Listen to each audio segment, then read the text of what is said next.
Welcome to Keeping Up with Jones, the Lonnie Jones podcast adventure. You are going to hear the stories from the eclectic life of a guy who is a professional counselor, a family man, a SWAT team chaplain, outdoor enthusiast, a guy involved with ropes, 10th Planet Jiu-Jitsu, a chaotic Jedi, and who is a recipient of an honorary doctorate from the University of Adversity. Using these stories, we take the facts lead to concepts, and from the concepts we make a variety of life applications. Just a caveat about the facts. Most of the time we will tell you the facts just the way it happened, but once in a while we'll give you the facts the way other people remember how it happened, and that usually includes a tablespoon of embellishment. No harm is meant, just good, clean fun for educational purposes. Please subscribe and share this with your friends. As always, we thank you for keeping up with Jones, the Lonnie Jones podcast adventure.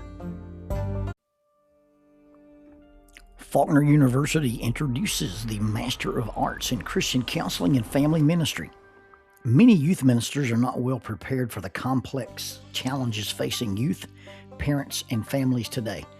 This program is not designed to fulfill any requirements toward becoming a licensed counselor, but it is designed to equip the career youth and family minister to do just that, minister to families, by integrating prevention-oriented counseling skills and intervention strategies within a church setting. The courses include, but are not limited to, counseling skills, counseling couples and families in crisis, family dynamics, human intimacy and sexuality, parent and character education, as well as church assessments. All courses may be completed online from the convenience of your home or workplace and at the time that fits your schedule. Most courses are only 8 weeks long. There is a 60% tuition discount for members of the Churches of Christ. Visit the website faulkner.edu/KGST. KGST stands for Curley Graduate School of Theology. That's faulkner.edu/KGST, or contact Jimmy Holland, Director of Biblical Studies Recruiting, at jholland, HOLLAND, jholland@faulkner.edu with any questions or to find out about the eligibility requirements for the tuition discount. Faulkner University is a sponsor of Keeping Up with Jones, the Lonnie Jones podcast adventure.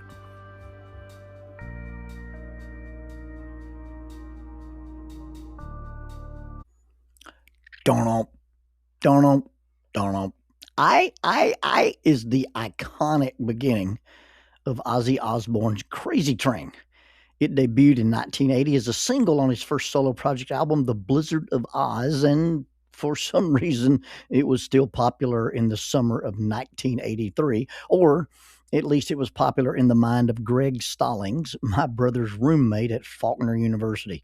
I was unfamiliar with the song, and that popular music was not available to me in the 1968 Impala named West Wind. Not that West Wind did not like Ozzy, but rather there was no radio in West Wind. I had made multiple trips, the 8-hour drive from Oxford, Alabama, to the university I was attending, and I had no music whatsoever, just the road sound and the open windows, because West Wind didn't have an air conditioner either.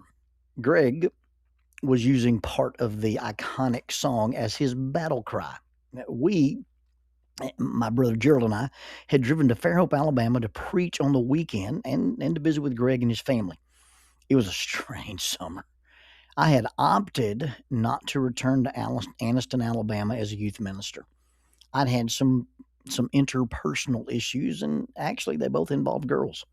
One was a broken engagement and a letter generated by the spurned party, impinging both my Christian character and general worth as a human. I was hurt. I was questioning myself, and I didn't really feel qualified to work with teenagers. At the end of the summer, however, I got a letter from the same young lady recanting such ravings and a conciliatory note that I had been wise beyond my years to end that particular part of my life. The other female was one I'd never dated. But for some reason, she and her boyfriend, she being a member of my youth group and he not being a member of my youth group, but dated her, and he was from another church, had decided to make my ministry after my first year of college a bit of a trial. They both, for some reason, took great pleasure in disrupting my Bible classes and not supporting the events that we'd scheduled, and generally sowing seeds of discord, disrespect, and chaos. It it would not be the only trial I would ever face as a minister, but it was my first. It was a trial, and actually my first experience with what I would consider to be betrayal. This is different than drama in your youth ministry. This wasn't drama in the youth ministry. It was drama targeted at my youth ministry. No one knows what a hard summer that was, not even my mentor, John Rice. And this is the first time I've ever mentioned it out loud or given it voice. But here I was, not going to work at a church in the summer and going to live in Montgomery and help my brother and do some stuff with the youth group he was working with and do some traveling and speaking. So I was still technically in ministry, but I just wasn't working at the same church. My brother and I were traveling weekends and we would speak. He worked at Bible and School Supply in Montgomery, and I worked for the Alabama Department of Public Safety in their front office, checking IDs and getting people in to see different folks who are having trouble with their driver's license. But every weekend we'd travel somewhere and speak. And I don't know what the residents of Woodmere Apartments thought about the boys who lived in the upper corner apartment. Every Friday afternoon, we'd leave to go speak somewhere. And the somewhere we spoke was often at the invitation of friends, people who either knew me or knew Gerald from college. And it would always be, hey, we want you to come down and speak at our church on Sunday, but we want you to come on Friday night, spend the night, and we can do some stuff. So bring your rifles. Tell Lonnie to bring his ropes. And so we would leave the apartment, walk out on that front landing and walk down those steps, and everybody else was either getting in from work or leaving for their Friday night dates, and we'd walk out carrying our travel bags, gun cases, and ropes. We would return late Sunday evenings wearing suits. Yes, the boys in the upper corner apartment were either bounty hunters, hitmen, or the Winchester brothers before the Winchester brothers were cool, or we were something worse. But we traveled every weekend, and this particular weekend we're in Fairhope, Alabama, and we've already climbed and swung from the coastal pine trees, and so now we're at the beach. We're at the beach, and they are trying to drown me. They are dragging me toward deep water, and I am fighting for my life. And I don't mean playfully. I'm fighting for my life. You see, having nothing better to do, we were using the old pack saddle method and throwing each other up into the air in about waist-deep water, and the person thrown would do their best to execute a somersault before landing in the chosen wave. Each time we would throw Greg into the air, he would hit us with Ozzy's I, just as he executed his flip. Well, it was my turn. Gerald put his right hand on his left elbow, and Greg put his right hand on his left elbow. And then Gerald grabbed Greg's right elbow, and Greg grabbed Gerald's right elbow, making what we call the pack saddle grab. It was a way we used to carry people around. I placed my hands on the awaiting shoulders. I climbed onto the makeshift human arm ladder, and we waited on our wave. As the swell came over us, they ducked, and they propelled me upward using their arms and their legs. And I went airborne. I was probably 8 or 9 feet in the air and trying to do a somersault, but something went not right. I don't think something went wrong. Something just went not right. And I half rotated, and I came down head first into the shallow water because the wave went away. I think maybe something happened to do with the tidal surge or whatever, and we didn't have as much water as we thought we were going to have. Well, I landed in the water, and I landed on my head in the compact sand while simultaneously drinking in some, if not most, of the Gulf. I came up coughing. I came up hurt. I came up dazed, and I was confused as a sign language interpreter at a bilingual Pentecostal church. I headed out to sea, which I thought was toward the shore. I don't like deep water, and I had to get out of it. They grabbed me and started dragging me toward the shore, which in my addled state I thought was out to sea. And That's when the fight started. We weren't tussling, we weren't wrestling, we were fighting. And I fought like the third monkey on the ark, and it's starting to rain. I did not articulate my fear. I did not challenge them. I did not ask, "What do you think you're doing?" I just fought against what I thought they were doing. Eventually, the concussion cleared, the fog went away, and I realized that I was keeping them from helping me. I realized they were trying to help me, but I didn't have a clear view. I didn't have a clear understanding. I thought I knew what I was doing, and I thought I knew what they were trying to do, so I fought them. But when the realization hit me, not when they hit me, and they had every right to have hit me, but they didn't. When it hit me, I could see where I was headed. I could see where I was headed was the wrong direction. I could see that it was bad, and where they were trying to take me was actually better. At the time, what they were doing to me didn't feel safe. It didn't feel right. It didn't feel kind. I was resistant, and they were forcing me to go somewhere I didn't want to go. They were forcing me to go somewhere where I didn't have the sense to go on my own. I don't know who you are in this story.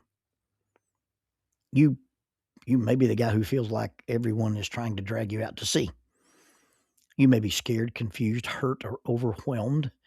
And you may be convinced that you are right and you have every right to go the way you choose, and you have every right to fight against these people. The problem is that whatever happened, whatever caused your head to get all mixed up, whatever it was that hurt you, you don't know it. You don't realize you're hurt. You don't realize you're concussed. You don't realize you're confused. Whatever hurt you, it wasn't the people who were trying to help you now. And you might just need to stop and ask yourself, if these people who are interfering with my life, if they left me alone, if I followed this path.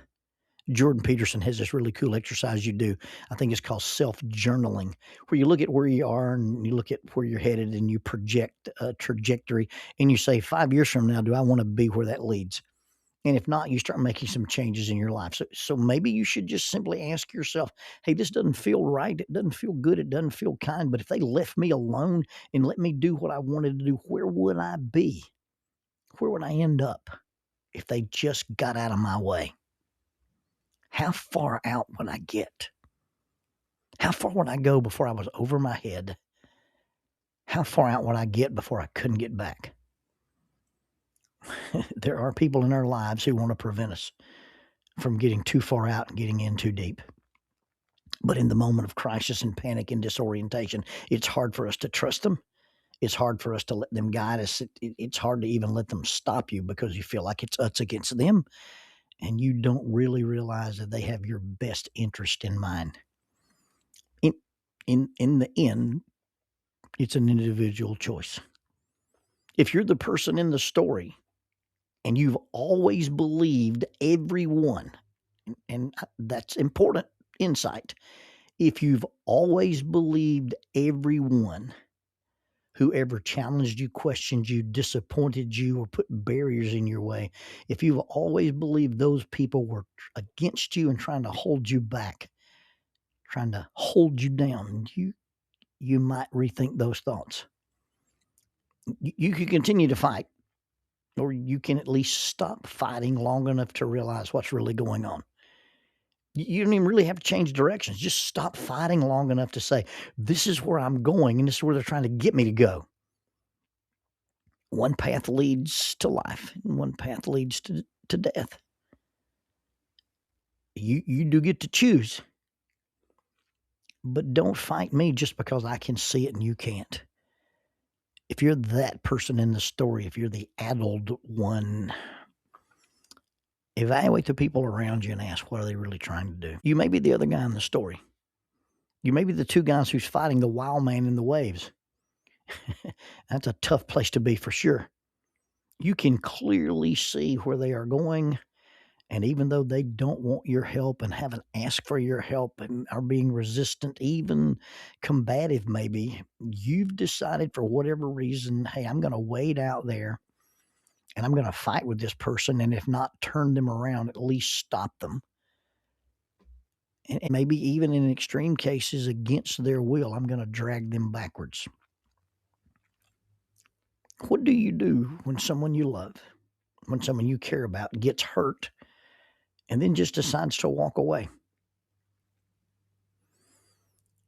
I will only fight that battle for so long.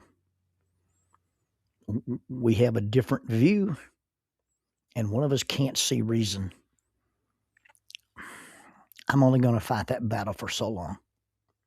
Someone who won't listen and refuses my help, I'll only fight that fight for so long.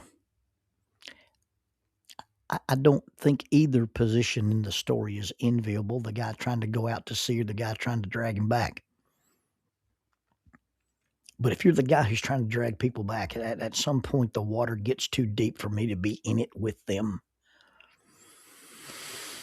At some point when you're trying to help the hurt people, you can't want it for them.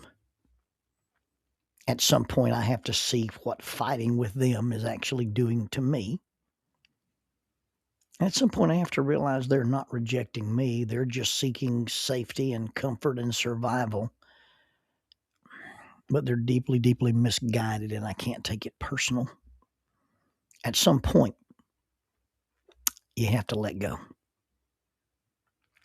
I don't really think it matters who you are in the story, and I can't elaborate on all the possible end scenarios for if you're the guy trying to get out to sea and you're fighting with people, or if you're the people fighting the guy trying to get out to sea. It really doesn't matter which one of those you are in the story. The point is to realize that one day you may have to stop fighting and get off the crazy train.